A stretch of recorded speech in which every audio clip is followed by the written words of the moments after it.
नमबुद्धाय जय भीम. मी निकिता स्वागत करते तुमचे माझ्या एका नवीन व्हिडिओमध्ये. तर आजच्या व्हिडिओमध्ये आपण पाहणार आहोत पटाचारा. पटाचारा ही व्यक्ती कोण होती आपण पाहूया. श्रावस्ती येथील श्रेष्ठीची कन्या वयात आल्यावर एका नोकराच्या प्रेमात पडली. विवाह होण्यापूर्वीच त्याच्याबरोबर पळून गेली. दोघेही एका लहानशा खेड्यात जाऊन राहू लागले. कालांतराने गर्भवती झाल्यावर तिने पतीजवळ माहेरी जायची इच्छा व्यक्त केली, परंतु पतीने निमित्त सांगून टाळाटाळ केली. परंतु पती प्रवासासाठी योग्य व्यवस्था नाही हे पाहून त्याला न विचारताच ती माहेरी निघून गेली. जाताना शेजाऱ्याजवळ निरोप ठेवून गेली. पतीने विचारल्यास माहेरी गेली असे सांगावे. तिचा पती जेव्हा घरी परतून आला तेव्हा अत्यंत चिंताक्रांत झाला. माझ्यामुळेच ह्या कुलीन कन्येची अनाथासारखी दुर्गती झाली असा तो विचार करू लागला आणि तो देखील तिच्या मागोमाग निघाला. रस्त्यामध्येच ती त्याला भेटली. रस्त्यातच ती प्रस्तुती झाली. दोघेही पती पत्नी आनंदाने घरी परत आले. दुसऱ्या वेळेस गर्भवती झाली तेव्हाही अशा प्रकारेच ती निघून गेली. ह्यावेळी ते दोघेही अरण्यातच असतानाच भयंकर वादळ उठले आणि मुसळधार पाऊस पडू लागला. प्रवसमय जवळच आला होता. पटाचाराच्या सांगण्यावरून तिचा पती निवाऱ्याचे ठिकाण उभारण्यासाठी लाकडे आणायला निघून गेला. तो लाकडे कापीत असताना तेथेच झुडुपाजवळच एका सर्पाने त्याला दंश केला. तो तात्काळ मरण पावला. इकडे रात्रीच्या वेळी पाटचारा प्रस्तुत झाली आणि निवाराहीत अशी बिचारी भयंकर पावसात तशीच पडून राहिली. सकाळी पतीच्या शोधात निघाली तेव्हा तिला तो मरून पडलेला आढळला. हाय, माझ्यामुळेच पतीचा मृत्यू झाला असा आक्रोश करीत ती आपल्या माहेरी जायला निघाली. मार्गात एक नदी वाहत होती, परंतु दोनही लेकरांना घेऊन पार कसे जावे. शरीरात मुळीच त्राण नव्हते. थोरल्या मुलाला एल तीरावर ठेवून लहान्याला घेऊन पैल तीरावर गेली आणि त्याला एका कापडात गुंडाळून झुडुपात ठेवून दिले. नंतर मोठ्या मुलाला नेण्यासाठी ती पुन्हा नदी पार करू लागली, परंतु तिची दृष्टी झुडुपात ठेवलेल्या मुलाकडेच लागली होती. दुर्दैवाने एका शिकारी पक्षाने नवजात अर्भकाला मांसपेशी समजून त्यावर झडप मारली. पटाचारा नदीच्या मधोमधच होती. खूप टाळ्यांचा आवाज केला, चित्कार केला, पण काही परिणाम झाला नाही. इकडच्या तीरावर ठेवलेल्या मुलाला असे वाटले की आई मलाच टाळी वाजवून बोलावीत आहे. तो पाण्यात पडला आणि वाहून गेला. आता पटाचारा शोकाने वेडी झाली आणि रडून रडून ओरडू लागली. माझा पती रस्त्यात मृत्युमुखी पडला. एक पुत्र शिकारी पक्षाने ससाण्याने मारला आणि दुसरा नदी प्रवाहात बुडून वाहून मेला. विलाप करीत ती श्रावस्तीच्या मार्गाने जात असताना तिला एक वाटसरू भेटला. तिने त्याला विचारले, भाऊ, तू कुठला रहिवासी आहेस? तो म्हणाला, माते, मी श्रावस्तीचा रहिवासी आहे. तिने आईवडिलांचे कुशलक्षेम विचारल्यावर वाटसरू म्हणाला, आजच रात्री श्रेष्ठी, त्यांची पत्नी आणि मुलगा तिघेही घराचे छत पडल्यामुळे मृत्युमुखी पडले आणि आता एकाच चित्तेमध्ये अग्नी देण्यासाठी स्मशानभूमीत त्यांना नेले आहे. बघ, हा धूर त्यांचाच असावासे वाटते. पटाचारा ग्लानी येऊन तेथेच पडली. तिला आपल्या देहाची सुद्धा शुद्ध राहिली नाही. ती वेडी होऊन इकडे तिकडे भटकू लागली. कधी कधी लोकांना तिच्या तोंडून पुढील उद्गार ऐकू येत असत.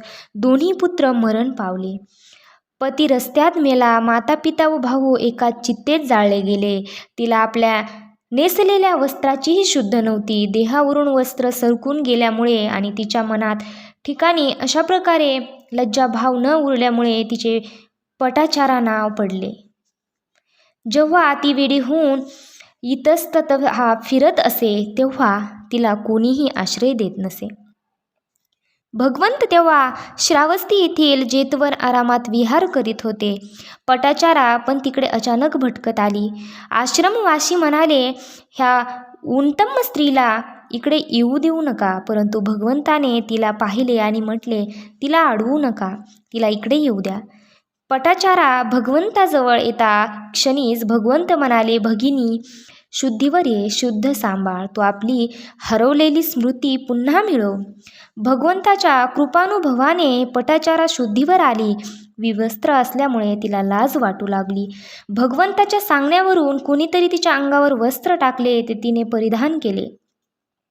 भगवंताचे चरण पकडून ती हंबरून रडू लागली. 5 वेळी प्रदक्षिणा करून म्हणाली, देवा माझे रक्षण करा. माझा एक मुलगा ससाण्याने मारला, दुसरा नदीत वाहून गेला, पती रस्त्यातच मरण पावला, माझे पिता माता व बंधू एकाच चितेत जाळले गेले. देवा माझे रक्षण करा. भगवंत आश्वासन देत म्हणाले, पटाचारा चिंता करू नकोस, तू तुझे रक्षण करण्यास समर्थ असलेल्या व्यक्तीजवळच आली आहेस. भगवंताने पटाचाराला दिलेल्या धर्मोपदेशाने पटाचारीच्या चित्ताला शांती लाभली. भगवंत नंतर म्हणाले, पटाचारा पुत्रादी तुझे शरण होऊ शकत नाहीत. तू आपले शील विशुद्ध कर, निर्वाणाला जाणाऱ्या मार्गाची पथिका बन. हेच तुझ्यासाठी उत्तम शरण आहे. या उपदेशानंतरच पटाचारा श्रोतापन्न फळामध्ये प्रतिष्ठित झाली. उंच भागाकडून सखल भागाकडे वाहत जाणारे पाणी भिक्षुनी जवळ जाऊन वाळून गेले. हे दृश्य पाहून पटाचारा विचार करू लागली. अशा प्रकारे काही प्राणी आरंभीच्या वयात मरतात, काही मध्यम वयात आणि काही अंतिम वयात मरतात. सर्वच अनित्य आहे. ह्यावर विचार करीत असतानाच तिला अर्हतपद प्राप्त झाले. अर्हत्व प्राप्त करून आपल्या साधना संपन्न जीवनाचे अवलोकन करीत पटाचारा उद्गार काढत म्हणाली, लोक नांगराने जमीन नांगरून बी पेरतात.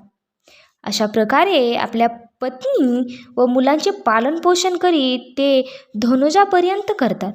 तर मग मी साधिका निर्वाण का प्राप्त करू शकत नाही? मी शील संपन्न व आपल्या गुरुचे शासन पूर्ण करणारी आहे, अप्रमादी आहे, अचंचल आणि विनीत आहे. एकदा पाय धुवून फेकलेले पाणी उंच भागाकडून सखल भागाकडे वाहत जाताना मी पाहिले. श्रेष्ठ प्रतीचा घोडा स्वारीसाठी शिकवितात त्याप्रमाणे मी आपले चित्त समाधीत लाविले. नंतर मी दिवा घेऊन विहाराच्या आत गेले. येथे जाऊन मी खाटेवर बसून दीपशिखेवर ज्योतीवर ध्यान करू लागले. नंतर सुई घेऊन दिव्याची वात खाली करण्यासाठी तेलात बुडवू लागले असतानाच दीपक विझून गेला. दीपक विझल्याबरोबरच माझ्या चित्तालाही निर्वाण प्राप्त झाले. तृष्णेची ज्योत नेहमीसाठी विझून गेली. तर आपण पाहिले की पटाचाराच्या आयुष्यात किती डोंगरापेक्षाही मोठं दुःख आलेलं होतं, पण भगवंताला ज्यावेळेस ती शरण गेली त्यावेळेस तिचं दुःख मात्र संपून गेलं. तर पुढच्या व्हिडिओमध्ये आपण पाहूया पटाचाराच्या 30 भिक्षुणी शिष्या ह्या कोण होत्या. तर व्हिडिओ आवडला असेल तर चॅनलला नक्की सबस्क्राईब करा, व्हिडिओला लाईक करा, शेअर करा आणि कमेंट करून सांगा की तुम्हाला व्हिडिओ कसा वाटला. लवकरच भेटूया आपण पुढच्या एका छानशा व्हिडिओमध्ये. नमो बुद्धाय, जय भीम.